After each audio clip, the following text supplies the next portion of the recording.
and welcome again to One Starfish, where our mission is to change the world one starfish or one person at a time. As always, guys, make sure to rate, review, subscribe, share, all the things. That's how we get the word out about what we do and able to help more lives. Excited for our guest today. Chad and I just met.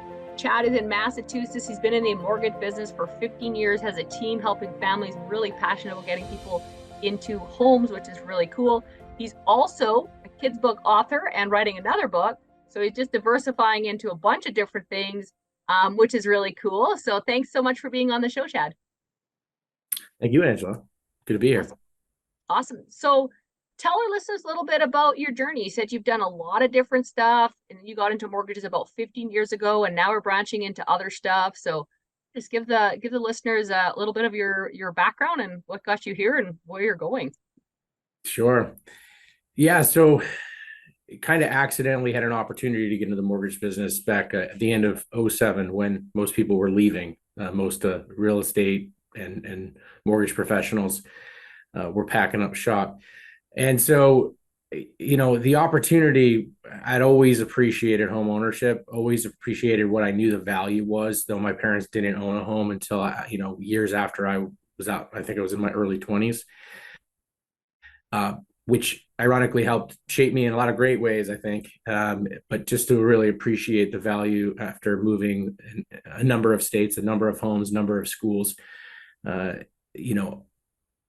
just believed at that point that, gosh, homeownership provides so much value, and I could get into that. But, essentially, it was also an opportunity to, be 100% commission, which is what I was familiar with, although self-employed previously, always doing something from a young age, whether it be a lemonade stand, mowing lawns, digging antique bottles in my backyards and selling them at flea markets. And the list goes on. I mean, babysitting I had a babysitting and landscaping company, and I did both. One in the, daytime, one at night when I was 12 years old. And that moved into, I was an eBay PowerSeller in 1997. And I took that for 6-7 years. I just always live by under promising and over delivering. And that's my eBay user name to this day. And so it just came natural that I was able to serve a greater amount of people. I live in an awesome area in Worcester, Massachusetts. I've helped immigrants from over 70 countries buy homes. I've helped over 50 families from refugee camps buy homes. And so that gets me excited because they become past clients as well. And over time, I see them go from working really hard at not the most desirable jobs in the world, but guess what? Immigrants come over here and they're just happy. They know what we have to offer, as so many folks that are born and raised here kind of forget. Maybe their parents didn't pass it down. I don't know. I'm grateful that my dad did. And that's why I believed so much in this as the greatest leg up on the path to whatever your American dream is, because everybody's is a little bit unique. But I feel like, home ownership is earlier on in the stage, and what can come of that, and all the data, NAR, it's very, very clear about the massive wealth gap that homeowners compared to renters have. But beyond that, I've always considered it to be more so an investment in your family and their future. And that's what I'm real passionate about, because I've been able to see it firsthand for 15 years, where I've got past clients that own 4 or 5 properties now, and they're not born and raised here.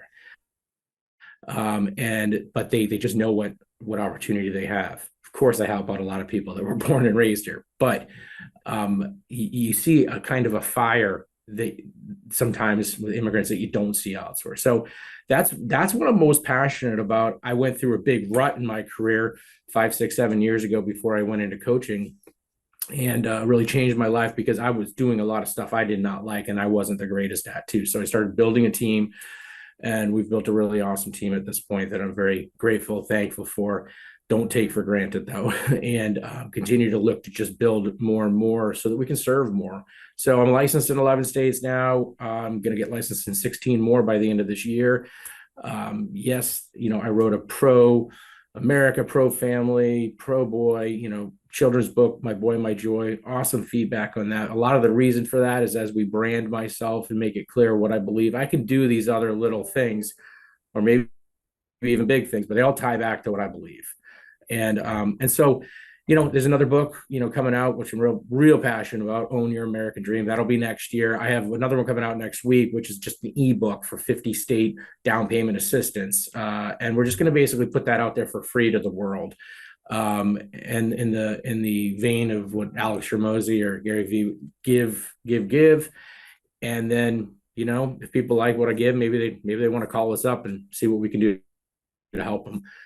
But we're gonna put that out there next week and just be clear about what we believe and try to serve as many people as possible, and hopefully people just appreciate that and come to us for help. So it's kind of the gist of where we're at. I always felt like the one weird thing being in a world of like, yes, I'm not self-employed for the first time ever for the last 15 years. Almost felt like a entrepreneurial like identity crisis, because at one point you got like all this compliance, but it's like, mortgage industry, all this stuff. But it's like, well, wait a second. I mean, what am I ever going to say that would get me in trouble? Like, to me, I mean, it's pretty common sense, straightforward what you can and cannot do. But when you're self-employed compared to being employed by others, you've got compliance departments and you got all this stuff. So it was like, how do you really build something of your own? And so chadrankin.com is up and running, and that's me on my own. Of course, there is a link to get over to apply for mortgage, but that's not all we want to do. A lot of other things planned too. So that's going to be the avenue. That our YouTube channel, we just kind of started that. We're up to over 100 subscribers now, and just getting dedicated to doing that. I've done a number of shorts even this week, and just getting going, and I plan on a podcast as well, so lots to do. So tell our listeners, you've been doing this, you're doing lots of different stuff. Sounds like things are going really good. What are some of the challenges that you how to work through and overcame? And what are some tangible tips that could help our listeners overcome challenges as they start to build a business? Gosh. Yeah. So you got to get out of your own way, and you can't do everything yourself if you really want to build something, and you really want to serve more people. So one of the most important things I learned from one of my mentors, Carl White, Mortgage Marketing Animals Freedom Club, almost 5 years ago, was who's your next hire and what are they going to do? And he had told a story many years ago when he got his wife to sign off and say, okay, you can hire somebody. I think it was like $6 an hour. It was like over 20 years ago, for 20 hours a week.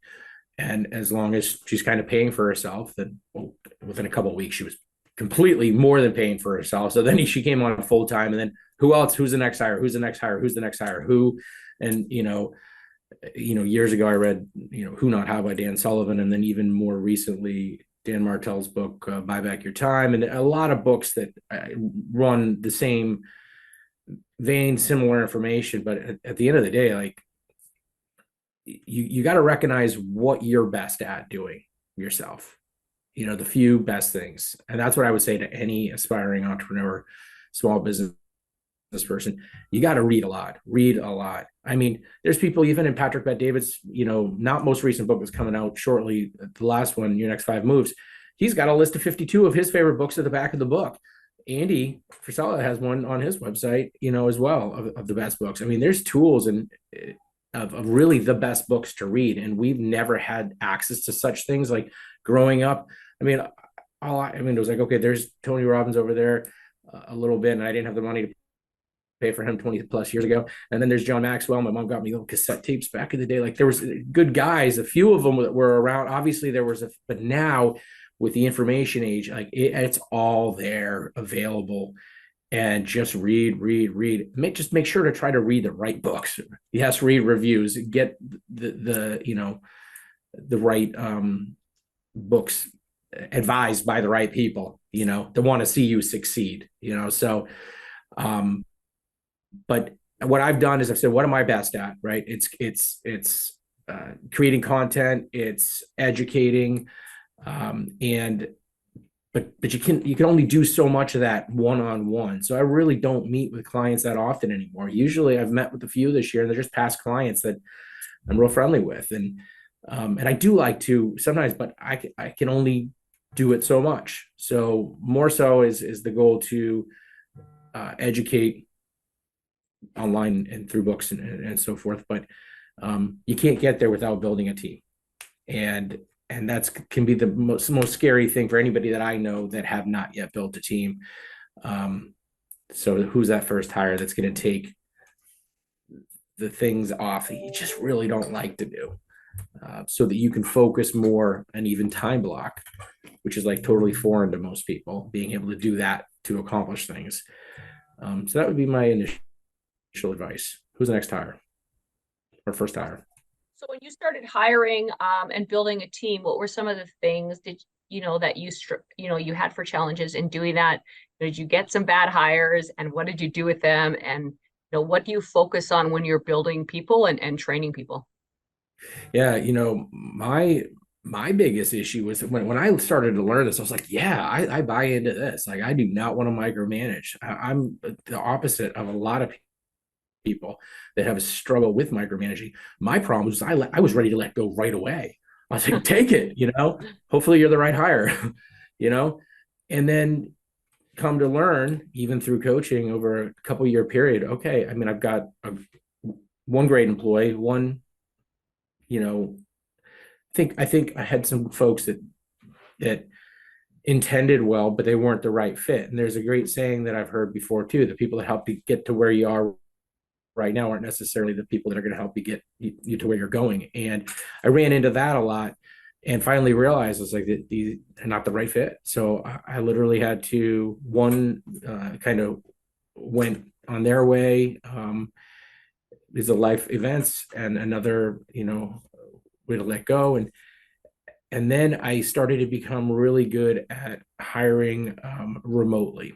And, with a massive downturn in this industry, we took a 50% hit to, as everybody did in 2022 compared to 2021's volumes with, lots of refinances and everything.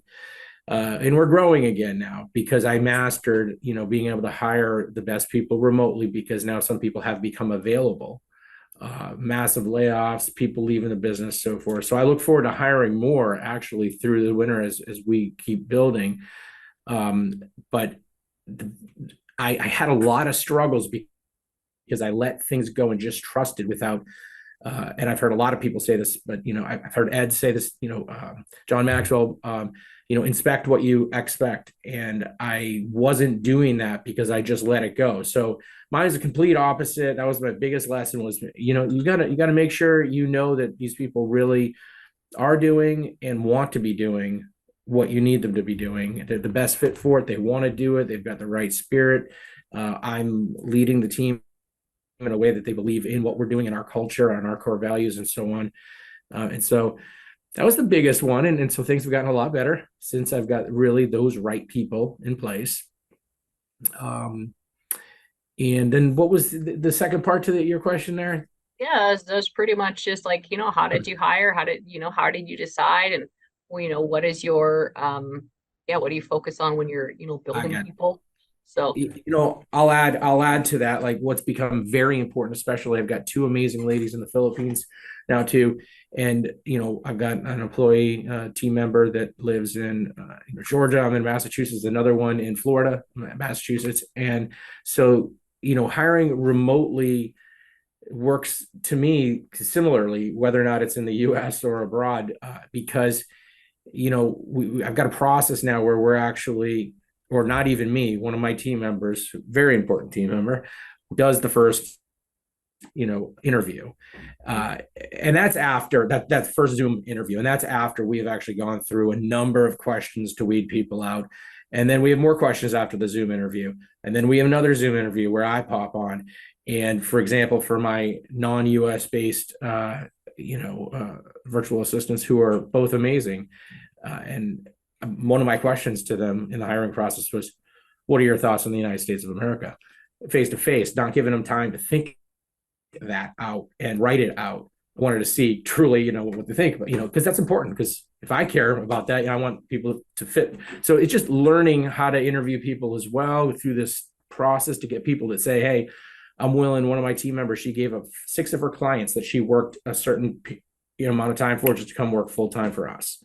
And, because she just bought in and believed. So that's been enjoyable, learning those skills, instead of hiring a headhunter to go get you a VA, which I know a lot of people that have done that.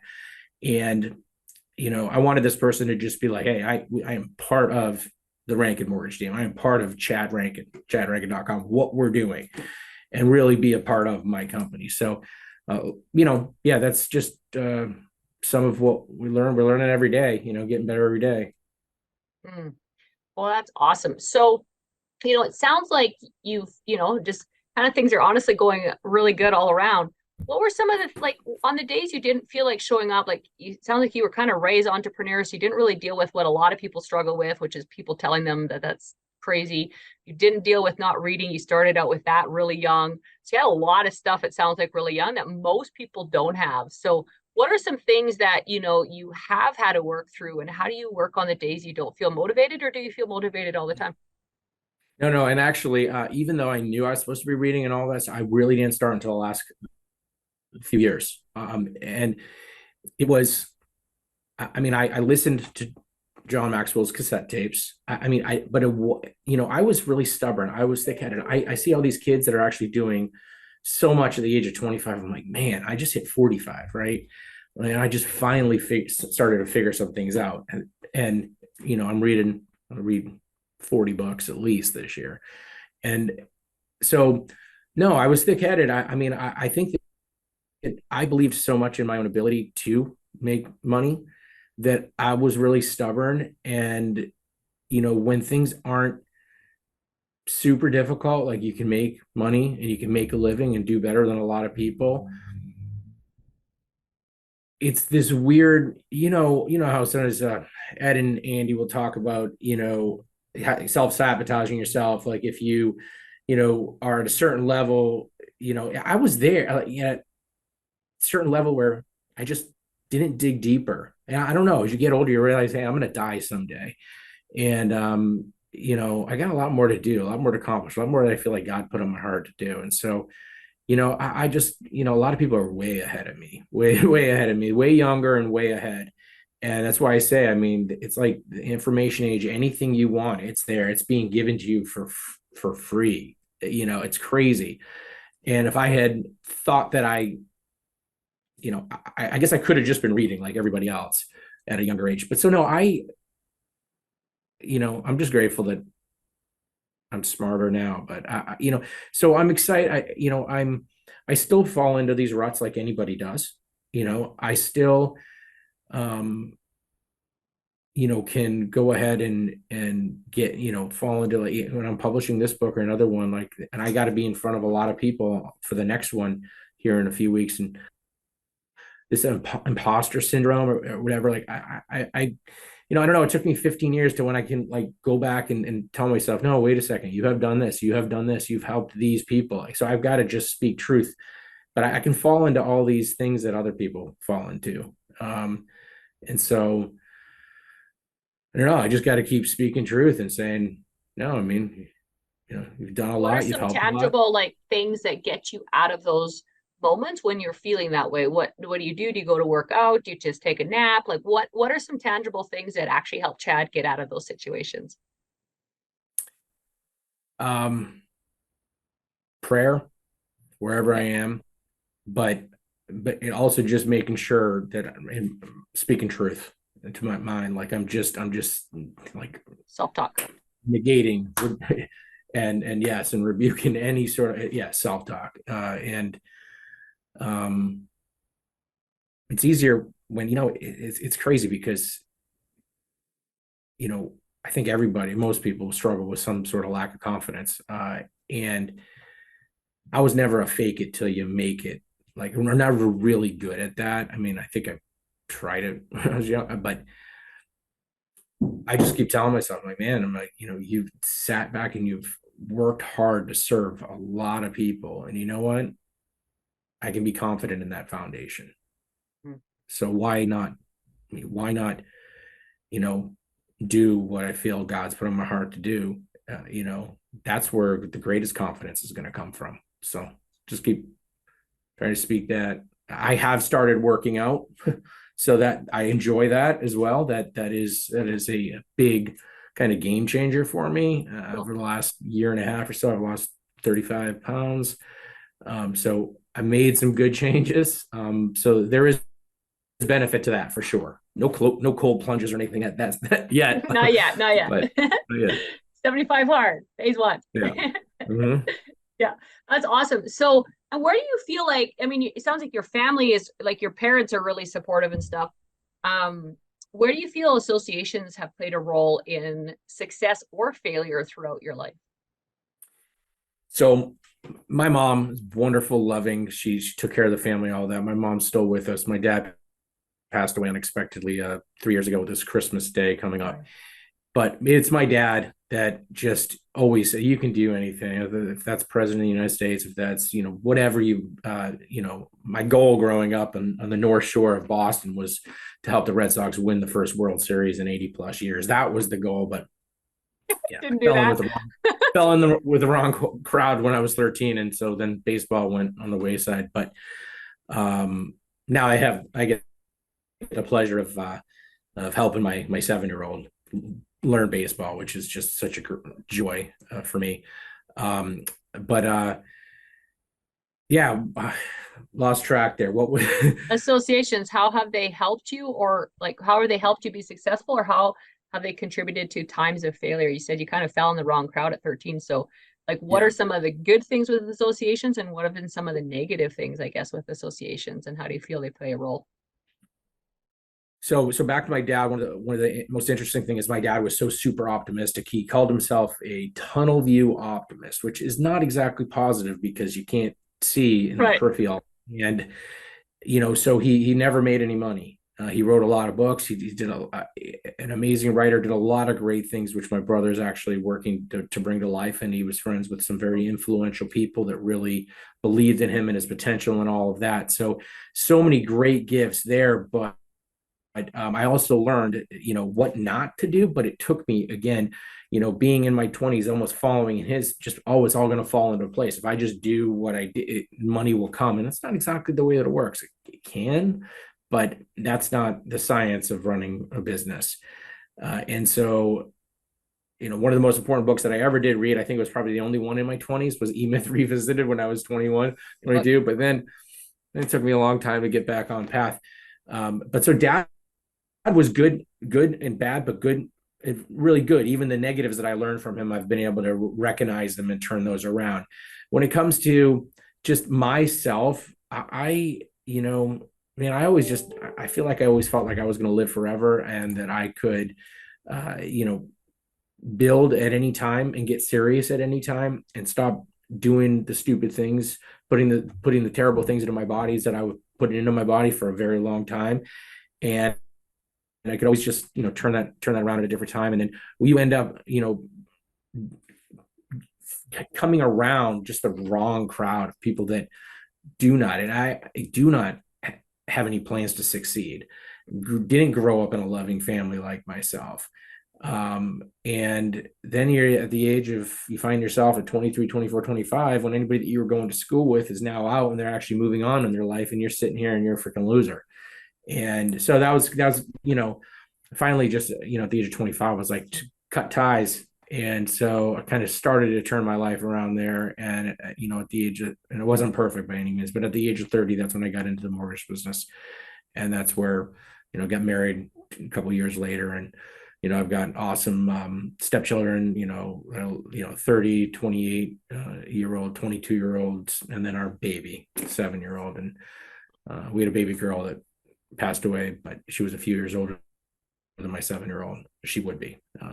But so that's, finally things started to go in the right direction. It still took me another 15 years or 10 or 12 years to really start to realize and learn a lot of things. And I could have shortcutted that. And that's my advice again to anybody. Could have shortcutted that by just reading and reading the right books. Cause I bought a bunch of books as well that weren't great. And I feel like I picked some of those up and I'm like, going to a chapter. Like Nora Roberts or Daniel Collins or what are those romance ones? Those ones don't work out. No. Mine was always nonfiction, but there's just some that are more sales pitches, are not well written. I don't know. I would just say try to get the advice of people that are ahead of you always, right? But including the books, like what books would you suggest? Because you got to learn for yourself. You can't just be taught, especially by entrepreneurs. They don't have the time to anyway. So what are the best books to read? Cool. And then you mentioned, I think, and I could be wrong, did you get into coaching? Did you hire a coach at some point? I mean, obviously you're an RTA. Just curious if as you went into mortgages and stuff, how did you learn about mortgages and learning about building a business? Did you just read, or did you hire, I mean, outside of art, like you said, you're in there, Right. but outside of Right. that, even before that, did you hire people? Like, I'm just curious. A lot of people, just say, 100%. Yeah. okay. So, I mean, And I did you was searching hire them? So around. here's an excuse I hear a lot of people say, I can't afford it. I can't afford to do these things. I can't afford. And so money becomes a hindrance instead of a tool. And so what are your thoughts on that? And how did you go through some of that where you're like, man, I really can't afford to do this, but I'm going to do it anyway? And how did that impact you feel like where you're at now? Did I ever? And you can't not afford to hire the right coach. And it's got to be the right coaches because otherwise you can blow money very easily. We've all blown money and hired some of the wrong ones at points. But really, it's I'll never forget the date. I mean, we're talking February 2nd, 2019 was a game changer for me. At that point, I had gone to some like mastermind, quote unquote mastermind events in Las Vegas that are for like mortgage people, but it's more of a sales pitch fest type thing Mm-hmm. for coaches and so forth. But I went to Dallas, Texas, 2019, February. Carl White, I think he's one of the top 10 producers in mortgage in the nation, but he runs the mortgage marketing animals in the Freedom Club. And so it's monthly coaching subscription fee. I meet with the coach twice a month as well. But then we come together every 4 months, all over from Puerto Rico to Lake Tahoe to Asheville, North Carolina, just all over. Every 4 months, we're about to be down in Tampa here in 9 days or so. And it's just the best of the best coming together and sharing freely. But then beyond that, having the best coaches in the industry as well. And so that was the biggest game changer. That, I mean, to be honest with you, and someday I'll tell Carl this, and Kevin Gillespie, who runs the leadership group within there, that's how I first learned about Ed Milet 4.5 years ago, right? And then Ed led me to Andy, and then I joined RTA in 2020, beginning in 2021, and I went to St. Louis, at that point. So, but I wouldn't have even been listening to the podcast, reading the books, starting to, if it wasn't for Carl White, Freedom Club, and everybody in that group. They're amazing. And yes, it was expensive, but I remember I couldn't, when I was down there, what they did is so ahead of everything we're hearing Alex Hormozi do now and so forth. But they basically gave away 2 days of complete free information, like a fire hose of like, oh my God, you're giving this to me for $200, right? It could make me millions. Like, I mean, you're giving me all this information. Why wouldn't I want to go into your monthly coaching group in 1987, $2,000? Like, I was sold. I pulled Carl aside. I was like, hey man, I got all these half-built bridges that you talk about, that, some properties that I couldn't even finish because I'm living paycheck to paycheck, even though I'm making six figures. I'm living paycheck to paycheck, dumping money in properties that I'm losing money on and all that. I'm like, I can't afford to pay this monthly, but I can't afford not to. I have to. With everything you just gave, I need to do this. So we came to a way of when they were going to charge and how and I figured out how I was going to make it happen. And I said, I don't know, I'm going to make it happen. And so almost 5 years now in that group. And it's been, I don't own any properties anymore. I just got rid of my last one like 4 or 5 months ago.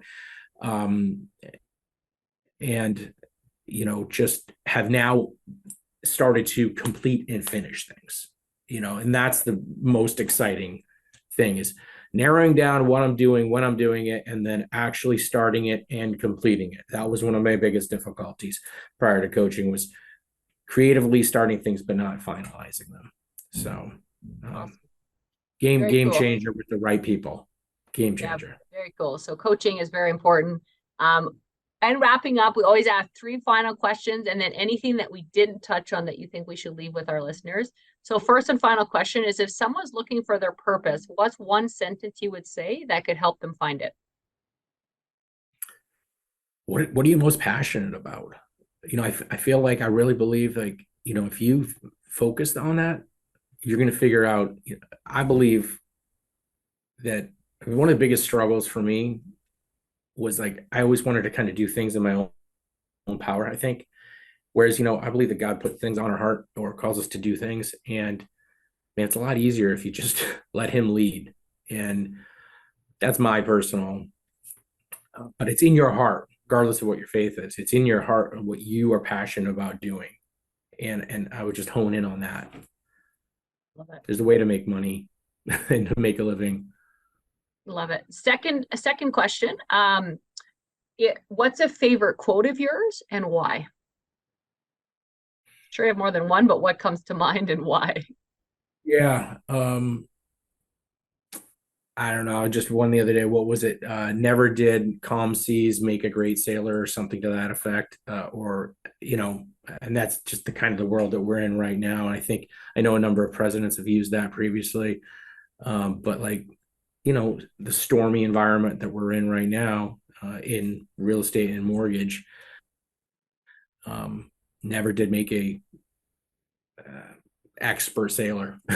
I forget the exact words, but that was the most recent one that I was, in other words, you got to go through the crap. You got to go through the tough stuff. You got to, hunker down and figure out how to succeed in tough times. And Love it. And third and final question is, what's a one word or sentence you want on your gravestone? Honestly, it'd be just, hey, loving father. I mean, that's the most important thing to me. Just dedicated, time. How do Love you it. spell love? Spend time with my boy and my wife too. Never, but Loving father. I love it. So in wrapping up, you run into someone in a coffee shop and they're like, okay, we're going to hire a coach. We're going to watch our associations. We're going to read good books. Was there anything we didn't touch on that you think would be really impactful for our listeners? I mean, just learn from people like me that have made so many mistakes. Try to make less mistakes. It's just that concept of, like, back in the day where I was smart enough. My dad did teach me, like, if you need directions before GPS, stop at the gas station and ask, or before MapQuest, right? Yeah. Man, just shrink time. You can do it in a way that, like, I wish I could have, and I believe I can still shrink time because now I actually get it. But